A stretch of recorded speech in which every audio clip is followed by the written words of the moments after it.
आप पूरे भारत में किसी भी राज्य से हो, चाहे मेल हो चाहे फीमेल हो, अगर आप इंडियन आर्मी रिटेन की तैयारी कर रहे हो तो इस वीडियो से आप लोगों को काफी ज्यादा मदद मिलने वाली है।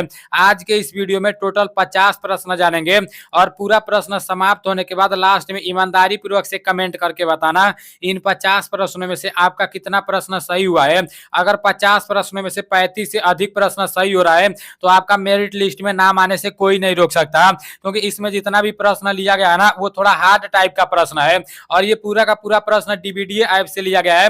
मैं डीबीडीए टीम से पूरा का पूरा पीडीएफ मांगा हूं। 15 प्रश्न सामान्य ज्ञान के रहेंगे और 15 प्रश्न सामान्य विज्ञान के रहेंगे और 15 प्रश्न गणित के रहेंगे और 5 प्रश्न रीजनिंग के रहेंगे। देखो, सामान्य ज्ञान वाला और सामान्य विज्ञान वाला प्रश्न तो मैं आप लोगों को बिल्कुल आसानी से बता दूंगा, लेकिन ये जो 15 प्रश्न और गणित के रहेंगे ना, मतलब गणित के कुछ प्रश्न मैं आप लोगों को बताऊंगा और कुछ प्रश्न आप लोगों को अपने से करना है। और जो प्रश्न मैं आप लोगों को बताऊंगा ना वो इतना आसानी से बताऊंगा कि वैसा कहीं भी प्रश्न देखने को मिल जाएगा ना तो आप तुरंत सॉल्व कर लोगे और ऐसा ही प्रश्न देखने को मिलेगा, क्योंकि ये जितना भी प्रश्न बनाया गया है, अब मान लो मैं तो आप लोगों के लिए जीके जीएस बनाता हूं तो वो भी मोस्ट इंपोर्टेंट रहता है, वो पहले इंडियन आर्मी के पेपर में पूछा गया रहता है।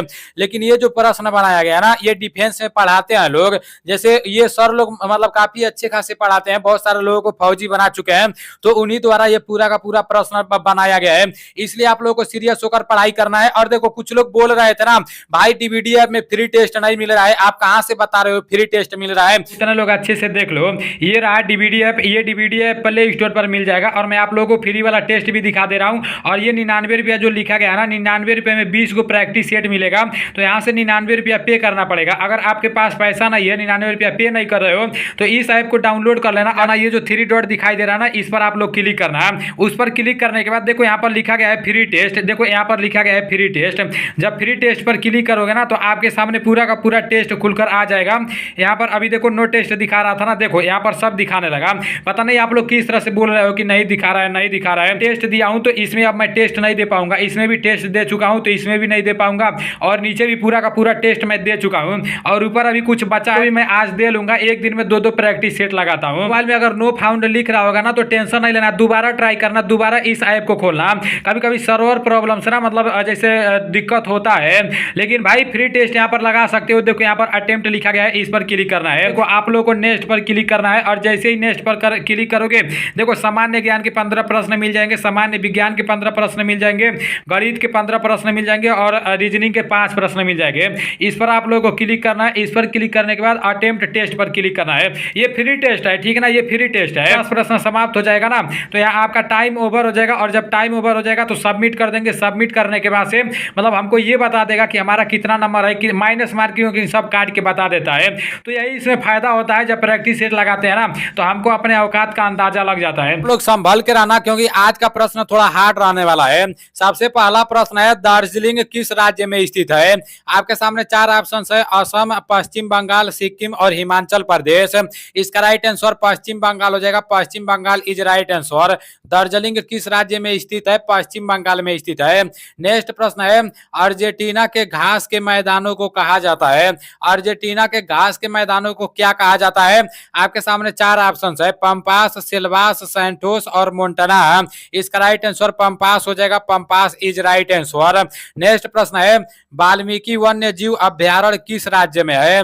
आपके सामने 4 ऑप्शन है, झारखंड, छत्तीसगढ़ और नीचे दिया है बिहार, उसके बाद से उत्तर प्रदेश। इसका राइट आंसर बिहार हो जाएगा। Bihar is right answer. Next प्रश्न है राष्ट्रमंडल खेल किस देश में प्रारंभ हुआ। आपके सामने 4 ऑप्शन है, अमेरिका, कनाडा, ब्रिटेन और फ्रांस है। इसका राइट आंसर कनाडा हो जाएगा। Canada is right answer. राष्ट्रमंडल खेल किस देश में प्रारंभ हुआ, कनाडा में प्रारंभ हो गया। और नेक्स्ट प्रश्न है दिलीप ट्रॉफी किस खेल से संबंधित है। मुझे पता है आप लोग का पसीना छूट रहा होगा, आज आप लोग का मनोबल डाउन हो रहा होगा, यार कहां कहां से प्रश्न पूछ लिया गया है। भाई कभी कभी इतना हार्ड प्रश्न पूछ लिया जाता है, ठीक है ना। आज ही तो आप लोग का पता चलेगा कि कितना प्रश्न सही हो रहा है।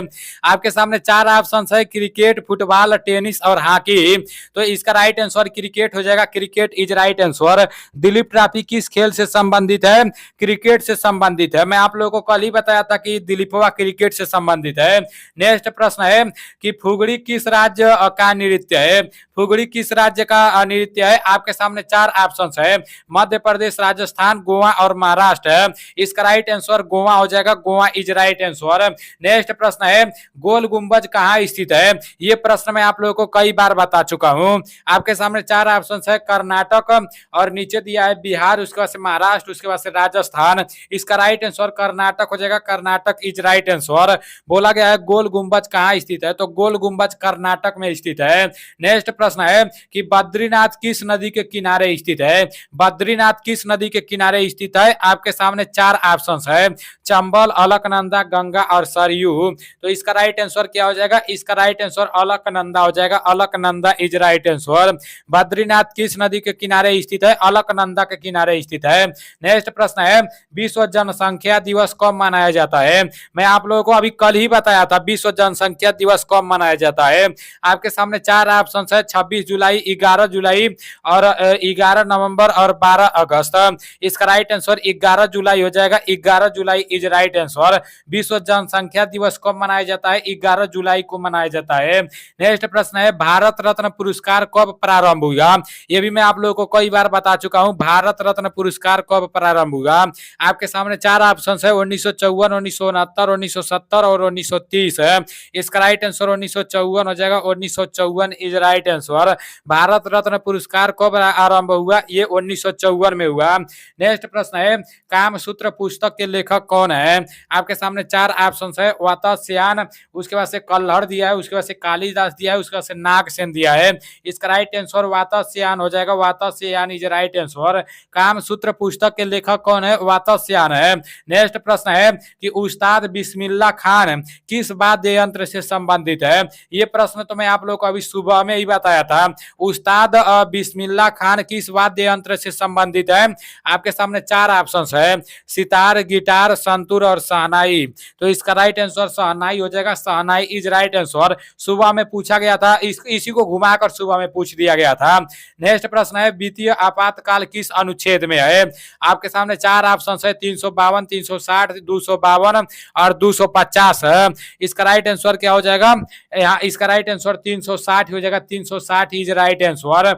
और नेक्स्ट प्रश्न है किस वर्ष पूना पैक्ट हुआ था? आपके सामने चार ऑप्शन है, 1930, 1942, 1932 और 1928 है।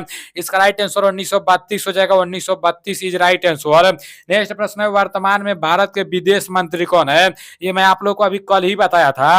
वर्तमान में भारत के विदेश मंत्री कौन है? आपके सामने चार ऑप्शन है, आनंदीबेन पटेल और पुष्कर सिंह धामी, सुब्रमण्यम जयशंकर, इनमें से कोई नहीं।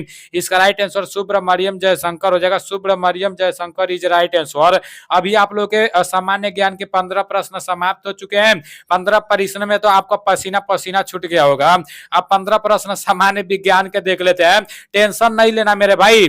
अभी देखो जब मॉडल पेपर कराऊंगा ना, मतलब रियल वाला पेपर जब मैं आप लोगों को कराऊंगा ना, तब आप लोगों को बहुत आनंद मिलेगा। आप लोग देख लेना।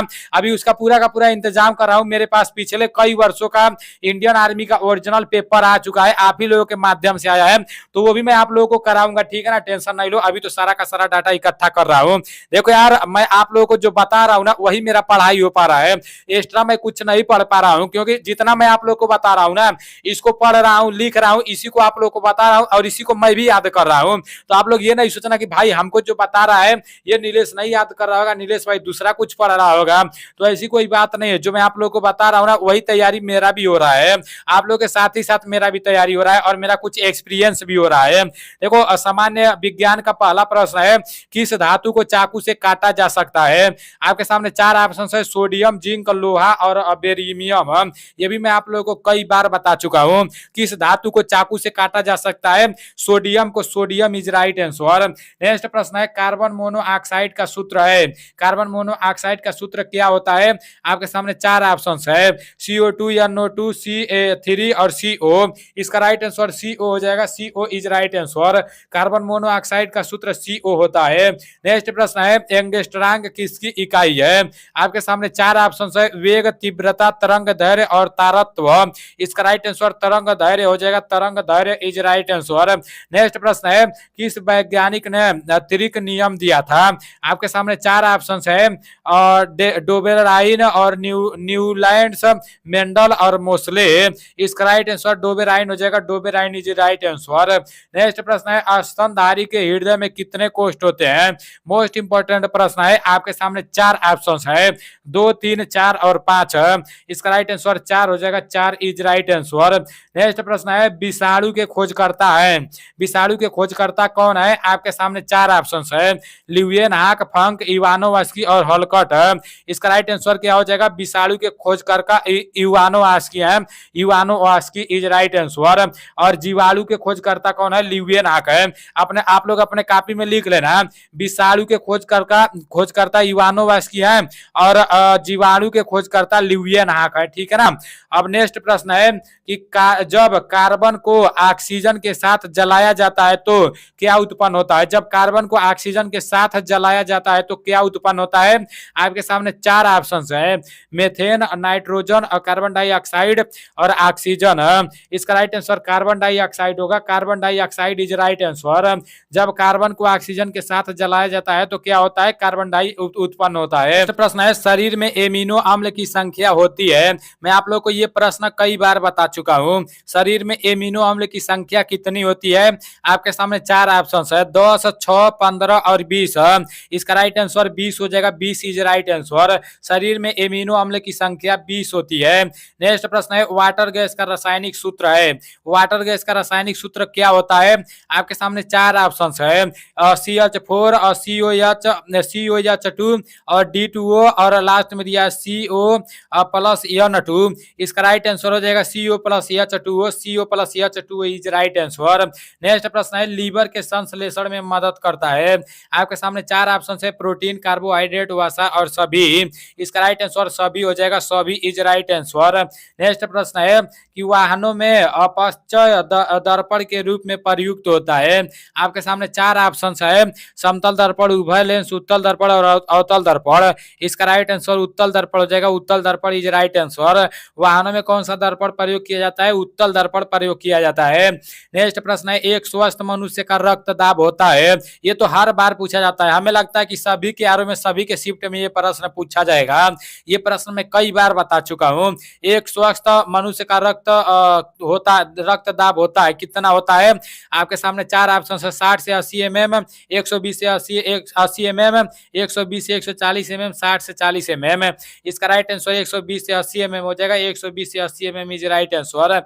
नेक्स्ट प्रश्न है कि खींचे हुए धनुष तथा खींची हुई कमान में भंडारित होती है, क्या भंडारित होती है? आपके सामने 4 ऑप्शन है, गतिज ऊर्जा, स्थिर ऊर्जा, ए और बी दोनों, इनमें से कोई नहीं। इसका राइट आंसर स्थिर ऊर्जा हो जाएगा, स्थिर ऊर्जा इज राइट आंसर। नेक्स्ट प्रश्न है, तांबा का रासायनिक सूत्र है, तांबा का रासायनिक सूत्र क्या होता है? आपके सामने 4 ऑप्शन है, CuFeAl और Zn। इसका राइट आंसर Cu हो जाएगा, Cu इज राइट आंसर। अभी 30वां प्रश्न है कि आसानी से झाग नहीं देने वाला जल कहलाता है। आपके सामने 4 ऑप्शन है, मृदु जल, भारी जल, कठोर जल और इनमें से कोई नहीं। इसका राइट आंसर कठोर जल हो जाएगा, कठोर जल इज राइट आंसर। आसानी से झाग नहीं देने वाला जल क्या कहलाता है? कठोर जल कहलाता है। अरे ये कठोर है तो आसानी से झाग देवे नहीं करेगा। तो भाई इस तरह से आप लोग याद कर लेना। मिला जुलाकर अभी आप लोगों के पास ज्यादा टाइम नहीं बचा है, सिर्फ रट्टा मारना है, ठीक है ना। रट्टा मार लोगे तो आपको ही फायदा करेगा, ज्यादा इसमें लिखने पढ़ने की जरूरत नहीं है, मैथ नहीं है। अब आ गया आपका मैथ का प्रश्न। मैथ में 15 प्रश्न है ना, तो जो प्रश्न मैं आप लोगों को नहीं बताऊंगा, जैसे जो प्रश्न बताने में थोड़ा कठिनाई होगा, उसको आप लोगों को वीडियो रोक के उसको हल कर लेना है और लास्ट में आंसर की मिल जाएगा। अभी मैं आप लोग को आंसर की दिखा दे रहा हूं, लास्ट में आप लोग को जैसे देख लेना है कि कितना प्रश्न सही हुआ है, इससे आपका कॉन्फिडेंस लेवल बढ़ेगा, ठीक है ना। मैथ का पहला प्रश्न है, ए और बी की आयु का अनुपात 6:5 है। 4 साल पहले अनुपात 5:4 था, तो 10 साल बाद ए और बी का अनुपात क्या होगा? इसको आप लोग वीडियो रोक के लगा लेना, ठीक है ना। और जो दूसरा दिया है 50 मिनट और 90 किलोमीटर की दूरी तय करता है, तो मीटर प्रति सेकंड की गति क्या होगी? इसको मीटर प्रति सेकंड में बदलना है, उसको भी आप लोग देख लेना। अब इसको तो मैं आप लोग को बिल्कुल आसानी से बता दूंगा, कई बार बता चुका हूं, लेकिन आज फिर से रिवीजन करा दे रहा हूं, जिससे पेपर में आएगा तो आप तुरंत इसको हल कर दोगे। यहाँ पर लिखा गया है 30 आदमी एक घास के मैदान को 7 दिन में काटते हैं, तो 21 आदमी उसी घास के मैदान को कितने दिन में काटेंगे? आप लोग मेरे बात को समझने का कोशिश करना। यहाँ पर बोला गया है 30 आदमी एक घास के मैदान को, कितने घास के मैदान को? एक घास के मैदान को कितने दिन में काटते हैं? 7 दिन में काटते हैं। तो फिर बोला गया कि 21 आदमी, कितने आदमी? 21 आदमी उसी घास के मैदान को, किस घास के मैदान को? ये जो एक घास का मैदान था ना, यही घास का मैदान रहेगा, एक ही घास का मैदान रहेगा। उसके बाद से बोला गया है कि कितने दिनों में काटते हैं, इसका कितने दिनों में काटते हैं नहीं पता है। तो हम लोग को क्या करना है, यहाँ पर एगो तीरी के निशान लगाना है, ये जो 30 दिखाई दे रहा है ना, इस पर तीर का निशान लगाना है और सीधे नीचे वाले पर लाना है एक पर। उसके बाद यहाँ से तिरिया का निशान ले जाना है, इसमें ले आकर घोप देना है, ठीक है ना, 7 वाले में, ऊपर वाले में। तो इस तरह से तीर यहाँ से लाना है, इसमें मार देना है, और यहाँ से तीर उठाना है, इसमें मार देना है, ठीक है ना। उसके बाद से ये जो 21 दिखाई दे रहा है, इसमें से भी एक तीर निकालना है और ऊपर लेकर चले जाना है। फिर एक से भी एक तीर निकालना है, ऊपर यहाँ नीचे लेकर चले आना है। नीचे कुछ नहीं है तो उससे कोई दिक्कत नहीं है, ठीक है ना। जब भी इस तरह से प्रश्न देखने को मिलेगा तो इस तरह से आप लोगों को कर लेना है। अब क्या करना है, सबसे ऊपर वाले को पहले लिख देना है। सबसे ऊपर कितना लिखा गया है, 30 लिखा गया है ना, तो यहाँ पर 30 लिख देते हैं, यहाँ पर लिख देते हैं, यहाँ पर 30 लिख देते हैं। उसके बाद से 30 के बाद से 30 के तिरिया कहाँ आया है, एक पर आया है ना, तो गूढ़े बीच में करेंगे और एक यहाँ पर लिखेंगे। उसके बाद से फिर एक पर से कहाँ गया है, 7 पर गया है ना, तो फिर यहाँ पर गूढ़े लिखेंगे, उसके बाद से यहाँ पर 7 लिखेंगे। अब क्या करेंगे, अब बट्टा लगा देंगे, ठीक है ना। उसके बाद से 21 है जो नीचे वाला है, तो देखो जो ऊपर वाला है उसको ऊपर लिखेंगे और जो नीचे वाला है इसको नीचे लिखेंगे। अब यहाँ पर 21 दिया है तो 21 यहाँ पर लिख लेते हैं। उसके बाद से तिरिया एक पर गया है तो गूढ़े करके एक लगा देंगे। अब तिरिया यहाँ क्वेश्चन मार्क पर दिया है तो क्वेश्चन मार्क लगाना जरूरी नहीं है। अब क्या करेंगे, अब काट पीट लेंगे। अब देखो 1 से 1 तो वैसे कट जाएगा। अब भाई 7 से 21 कट जाएगा, 7 तरीके कितना हो जाएगा, 21 हो जाएगा। अब भाई 3 से 30 कट जाएगा, 10 बार में 3 दाह में 30 है, तो इसका राइट आंसर क्या होगा, 10 होगा। देखो यहाँ पर 10 दिया है, यहाँ 10 इज राइट आंसर हो जाएगा।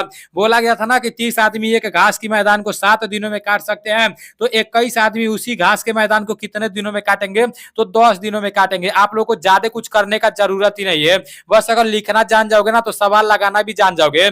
कभी भी बोलेगा ना कि इतने आदमी इतने काम को इतना दिन में करते हैं, तो इतने आदमी उसी काम को कितना दिन में करेंगे, यहाँ कोई भी अंक रहेगा ना, तो इस तरह से आप लोगों को गुणा कर लेना है, ठीक है ना। मतलब सबसे पहले ऊपर का गुणा कर लेना है, तीनों का ऊपर लिख देना है। उसके बाद से जो नीचे वाला है तो नीचे का और इस तरह से लिखेंगे, उसके बाद से उस नीचे लिख देंगे। उसके बाद से काट पीट कर जो आंसर आएगा मतलब आंसर लगा देंगे, ठीक है ना। अब यहाँ पर दिया है कि 7, 13 और 21 का चतुर्था अनुपाती ज्ञात करो, तो ये भी बहुत आसान है। आप लोग एक बार सर्च मार के इसको पढ़ लेना, ठीक है ना। इसको मैं आप लोग को बता दे रहा हूँ। इसमें कभी कभी पूछ देगा ना तृतीय अनुपात, कभी कभी पूछ देगा द्वितीय अनुपात, सब आसान है। द्वितीय अनुपात भी आसान है, तृतीय अनुपात भी आसान है और चतुर्था अनुपात भी आसान है।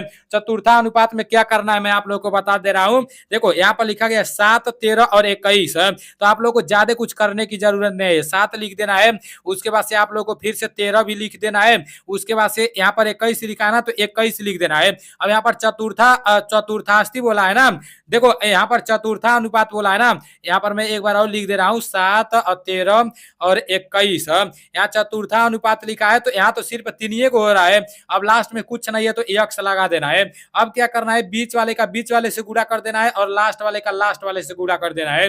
अब बीच वाले का बीच वाले से पहले गुणा करेंगे, 13 और गुणे कितना हो जाएगा, 21 हो जाएगा। उसके बाद से बराबर लगा देना है, उसके बाद से लास्ट वाले का लास्ट वाले में। यहाँ पर 7 दिया है तो 7 का गुणा x में करेंगे, 7 और गुणे x हो जाएगा, यहाँ पर x रहेगा, ठीक है ना। अब भाई गुणा है, अगर इधर आएगा तो क्या हो जाएगा, भाग में हो जाएगा, यहाँ पर सिर्फ x बचा है। अब यहाँ 7 तरीके कितना हो जाएगा, 21 हो जाएगा। अब 13 के गुणा इसमें करेंगे, 13 यहाँ कितना हो जाएगा, 39 हो जाएगा। देखो यहाँ पर साफ साफ 39 लिखा गया है, 39 इज राइट आंसर हो जाएगा, ठीक है ना। जब पूछेगा चतुर्था अनुपात तो जो अंक दिया रहेगा उसके लास्ट में x लगा देना है और आपको बीच वाले से बीच वाले में गुणा कर देना है, फिर बराबर लगाकर लास्ट वाले का लास्ट वाले में गुणा कर देना है। अगर पूछ देता तृतीय अनुपात तो वो भी बहुत आसानी से हो जाता, ठीक है ना। मतलब बीच में उसको करना रहता है, जैसे कोई अंक दे देता है, 2 दे देता है, 3 दे देता है, उसके बाद से बोझ देता है कि मतलब तृतीय अनुपात ज्ञात करो, तो बीच वाला बढ़ा देते हैं, ठीक है ना। उसको आप लोग जैसे सर्च मार के देख लोगे तो आसान रहेगा। अब यहाँ पर दिया है नेक्स्ट प्रश्न, यहाँ पर करड़ी में जो दिया ना इसको भी आप लोग बिल्कुल आसानी से लगा लोगे। देखो सबसे पहले करड़ी लगाया है, 4 लगाया है, उसके बाद से प्लस लगाया है, उसके बाद से 144 किसका मतलब जैसे वर्ग है, 144 12 का वर्ग होता है, आप लोग देख लेना, ठीक है ना। तो इस तरह से इसको लिख लेते हैं। अब दोनों को जोड़ लेते हैं, 12 4 कितना हो जाएगा, करड़ी में 16 हो जाएगा, ठीक है ना। अब देखो करड़ी को हटाने के लिए जैसे मतलब हमको वर्गमूल निकालना पड़ता है ना, जैसे 4 का वर्गमूल होता है 16, तो हम यहाँ पर 4 लिखेंगे तो करड़ी हट जाएगा, ठीक है ना। तो इसका राइट आंसर 4 हो जाएगा, 4 इज राइट आंसर। करड़ी हटाने के लिए मतलब मैं आप लोग को बाद में बता दूंगा, अभी मैं आप लोग को सिर्फ मोटा मोटी क्वालिटी में बता रहा हूँ। अब यहाँ पर काश 60 अंश का मान पूछा गया है, तो देखो काश 30 अंश का है, जैसे साइन 30 अंश का मान, साइन 45 अंश का मान, साइन 60 अंश का मान, साइन 90 अंश का मान, ये पूरा आप लोग को याद कर लेना है, ट्रिक उरिक से नहीं याद करना, ठीक है ना। बहुत आसान है यार, एक दो बार पढ़ लोगे ना तो आसानी से याद हो जाएगा। अगर आप लोग कमेंट करोगे तो मैं शॉर्ट वीडियो में, जैसे 58 सेकंड के वीडियो में मैं आप लोग को बता दूंगा कि किस तरह से इसको याद करना है। एक बार मैं आप लोग को पूरा का पूरा वीडियो बनाकर दे दूंगा, ठीक है ना। काश 60 अंश का मान कितना होता है, ये 1/2 होता है। आप लोग एक बार देख लेना, जैसे साइन 0 अंश का मान 0 होता है, साइन 30 अंश के मान 1/2 होता है, और साइन 45 अंश के मान 1/2 में 2 होता है, साइन 60 अंश के मान 1/2 में 3 होता है, और साइन 90 अंश का मान 1 होता है। अब यहाँ पर काश लगा दोगे ना तो इसी का उल्टा हो जाएगा, ठीक है ना। तो इसका भी एक रूल होता है, उसको आप लोग को पढ़ना पड़ेगा। प्रश्न है 7,000 रुपए की राशि पर 4% की दर से 3 वर्ष का साधारण ब्याज क्या होगा। एकदम आसान है। साधारण ब्याज का एक सूत्र होता है, मैं आप लोग को पहले भी बता चुका हूँ। साधारण ब्याज का सूत्र होता है मतलब साधारण ब्याज बराबर मूलधन गुणे दर गुणे समय बटा 100 हो, तो उसी पर इसको रख लेते हैं। यहाँ साधारण ब्याज लिख देते हैं। मूलधन कितना है, मूलधन मतलब होता है मतलब पूरा का पूरा पैसा। यहाँ 7,000 रुपए की बात की जा रही है ना, तो मूलधन आपका 7,000 है। यहाँ पर 7,000 लिख देते हैं। फिर गुणे दर होता है, जहां भी प्रतिशत लगा रहता है वो दर होता है, ठीक है ना। तो 4% दिया है तो ये दर हो गया। उसके बाद से गुणे समय है, यहाँ पर 3 वर्ष लिखा गया तो यहाँ 3 वर्ष लिख देते हैं। उसके बाद से बट्टे में 100 कर देते हैं। अब 2 जीरो से 2 जीरो कैंसिल हो गया, यहाँ पर 70 बचा है, गुणे यहाँ पर 1 बचा है, यहाँ गुणे 3 बचा है। तो सबसे पहले क्या करेंगे, 7 चौको कितना हो जाएगा, 28 हो जाएगा। 7 चौको 28 हो जाएगा। आइए को जीरो हुआ मतलब यहाँ लिखा जाएगा, और फिर गुणे यहाँ पर 3 है तो 3 लिख दे रहे हैं। गुणा करने का अपना अपना तरीका होता है, आप लोग अपने तरीका से कर लेना। अब 3 का गुणा 0 में करेंगे तो 0 हो जाएगा। उसके बाद से 3 का गुणा 8 में करेंगे तो 8 3 के 24 के 4 हो जाएगा, हासिलवा 2 गो बचेगा। उसके बाद से 3 के गुणा 2 में करेंगे तो 3 दूना 6 हो जाएगा, और 2 गो हासिलवा 8 हो जाएगा। तो कितना हो गया, 840 हो गया। 840 इज राइट आंसर। अब नेक्स्ट प्रश्न यहाँ पर दिया है कि यदि किसी घनाभ की लंबाई 20 मीटर, चौड़ाई 5 मीटर तथा ऊंचाई 4 मीटर है, तो घनाभ के विकर्ण की लंबाई ज्ञात करो। ये करनी में रख कर और सभी का स्क्वायर करना रहता है। इसका एक सूत्र होता है, ये अच्छे तरीके से मैं नहीं जानता हूँ इसलिए इसको मैं नहीं बताऊंगा, लेकिन इसको मैं आप लोग को अच्छे तरीके से बता दूंगा। यहाँ पर लिखा गया है 3x। आप लोग मेरे बात को समझने का कोशिश करना, वीडियो रोक कर पहले आप लोग सवाल लगा लेना, ठीक है ना। यहाँ पर लिखा गया है 3x + 10, उसके बाद से बराबर दिया है 52। तो x का मान पूछा है। अब इसको क्या करना है, यहाँ पर 3x दिया है तो 3x रहने दो, यहाँ +10 दिया है ना, +10 को इधर भेज देते हैं तो -10 हो जाएगा। बराबर इधर 52 था, और ये जैसे +10 इधर आ गया तो क्या हो जाएगा, -10 हो जाएगा। अब यहाँ 3x है तो 3x रहने दो। अब 52 में से -10 जाएगा तो कितना बचेगा, 42 बचेगा। अब क्या करेंगे, यहाँ 3x है ना, तो यहाँ पर कोई चिन्ह नहीं तो समझो यहाँ गुणा का चिन्ह है, तो इधर x रहने दो, और यहाँ 42 है तो 42 को मतलब भाई जो 3 है ना इसको इधर भेज दो। यहाँ गुणे में है तो इधर आएगा तो बट्टे में हो जाएगा, यहाँ 3 हो जाएगा। अब 3 से 42 काट दो, 3 का नाम 3 हो जाएगा, और 3 चौको 12 हो जाएगा। तो ये 14 बार में कट गया, 14 3 42, ठीक है ना। तो यहाँ पर देखो 14 राइट आंसर हो जाएगा। जब भी x का मान निकालने के लिए बोलेगा तो इधर उधर करके आप लोग को निकाल लेना है। अब यहाँ पर दिया है कि किसी वस्तु का क्रय मूल्य तथा विक्रय मूल्य का अनुपात 2:3 है, तो लाभ प्रतिशत होगा। ये भी मैं अच्छे से नहीं जानता हूं तो इसको भी मैं आप लोग को नहीं बता पाऊंगा। अब यहाँ पर बोला गया है किसी वर्ग की भुजा 8 सेंटीमीटर है तो क्षेत्रफल होगा। इसका एक सूत्र होता है, मतलब वो वर्ग स्क्वायर होता है, ठीक है ना। जैसे 8 है ना, तो 8 का हमको स्क्वायर कर देना है, तो 8 × 64 आ जाएगा, 64 इज राइट आंसर हो जाएगा। इसको आप लोग पढ़ लेना, क्षेत्रफल का सूत्र क्या होता है, ठीक है ना। अब नेक्स्ट प्रश्न दिया है कि 20 40 60 65 और 55 का औसत होगा। तो भाई ये तो मैं आप लोग को बता ही चुका हूँ। 20 40 60 55 65 55 का औसत कितना होगा, एकदम आसान है। जब भी पेपर में देखने को मिलेगा आप तुरंत कर दोगे। आप लोग वीडियो रोक के पहले इस सवाल को लगा लेना, ठीक है ना। यहाँ पर सबसे पहले 20 दिया है तो 20 लिख देते हैं, उसके बाद से 40 दिया है तो 40 लिख देते हैं, उसके बाद से 60 दिया है तो 60 लिख देते हैं, उसके बाद से 65 दिया है तो 65 लिख देते हैं, उसके बाद से 55 दिया है तो 55 लिख देते हैं। अब क्या करना है, यहाँ पर जितना भी अंक दिया है जैसे 1 2 3 4 5 है, 5 को दिया है ना, तो यहाँ पर 5 लिख देते हैं। अब सभी को जोड़ देना है, ठीक है ना। यहाँ पर देखो सभी को जोड़ देते हैं, यहाँ पर जोड़ने में आसानी रहेगा। 20 और 40 कितना होगा, 60 ही होगा। 60 या 60 ही 120 हो जाएगा। 120 और 65 कितना हो जाएगा, 185 हो जाएगा। 185 और 55 कितना हो जाएगा, मान लो यहाँ पर 185 है, 185 और 55 कितना हो जाएगा, 5 5 10 के 0, 80 लेख, 8 5 13, 1 80 14 4, 80 लेख और 1 80 2, तो इसका 240 हो जाएगा, ठीक है ना। अब यहाँ पर 5 बचा हुआ है और ऊपर वाले का कितना हो रहा है, 240 हो रहा है। ऊपर हो रहा था आपका 240 और नीचे बचा है 5, तो 5 से 240 को काट देते हैं। 5 को 20 हो जाएगा और 4 बचेगा तो दे देगा यहाँ 40 हो जाएगा, तो 5/40 हो जाएगा, कितना हो गया, 48 हो गया। देखो यहाँ पर 48 दिया है, ठीक है ना। जब भी औसत पूछेगा तो पूरा का पूरा जोड़ लेना है और जितना भी संख्या रहेगा उससे भाग कर देना है, आंसर आ जाएगा। अब यहाँ पर लिखा गया है कि त्रिभुज के तीनों कोणों का योग होता है तो 180 होता है, 180 डिग्री होता है। त्रिभुज के तीनों कोणों का योग 180 डिग्री होता है। अब यहाँ पर दिया है ये वाला जो दिया है ना, इसको आप लोग को लगाना है, इसको मैं आसानी से नहीं समझा पाऊंगा। अब यहाँ पर लिखा गया है 144 और 225 का मध्यानुपाती होता है।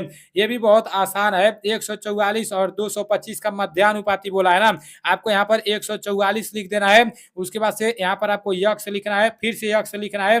उसके बाद से यहाँ पर लिखा गया है 225, तो यहाँ पर आपको 225 लिख देना है। मध्यानुपाती बोला है तो बीच में आप लोग को 2 यक्ष यक्ष लगा देना है। उसके बाद से यक्ष का गुणा यक्ष में करते हैं तो यक्ष स्क्वायर हो जाएगा और फिर बराबर 144 का गुणा 225 में करेंगे। आज मैं आप लोग को ऊपर ही बताया था, जब भी इस तरह से पूछेगा तृतीय अनुपात, चतुर्थी अनुपात, मध्य अनुपात, तो इस तरह से लगाना है, ठीक है ना। यहाँ पर यक्ष स्क्वायर हो गया, 144 और 225 का गुणा करेंगे, यहाँ पर 144 हो गया और गुणे 225 हो गया। तो अब क्या करना है, भाई जो 144 है और 125 है इसको करड़ी में कर, इसका देखो मतलब मैं आप लोग को बता रहा हूँ, जो 144 है ना ये 12 का स्क्वायर होता है और गुणे हाई जो 225 है ना ये किसका स्क्वायर होता है, 15 का स्क्वायर होता है।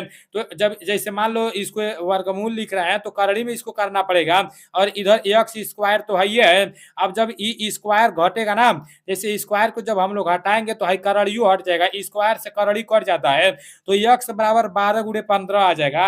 यहाँ पर लिख देते हैं एक्स बराबर 12 गुणे 15 काट कूट कर बचा था, ठीक है ना।